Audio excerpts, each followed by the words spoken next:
Hello বন্ধুরা, কেমন আছেন সবাই? আপনাদের সামনে নিয়ে আসলাম নতুন আরেকটা ভিডিও। আর অবশ্যই ভিডিওটা ভালো লাগলে আমার চ্যানেলটাকে সাবস্ক্রাইব করতে বলবেন না। আপনি লাস্ট পর্যন্ত দেখেন, ভিডিওটা অনেক সুন্দর মজার করে দেবো। স্কুল জীবনে ছোটোবেলায় আপনার সাথে দৈনন্দিন যে কাজগুলো হতো, এই ছেলেটা এই ভিডিও এগুলো তুলে ধরেছে। অবশ্যই ভিডিওটা ভালো লাগলে আপনি শেয়ার করবেন আর সাবস্ক্রাইব করতে বলবেন না। ধন্যবাদ। লাস্ট পর্যন্ত দেখেন। আচ্ছা, মার কি দায়িত্ব হয় একজন তারপরে স্কুলে দিতে গেলে প্রত্যেক দিনের রুটিন।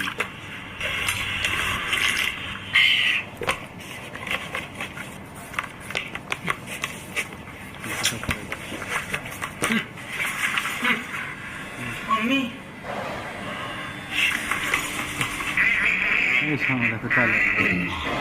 আর সেগুলো ভালো লাগলে শেয়ার করবেন, সাবস্ক্রাইব করতে বলবেন না। ধন্যবাদ।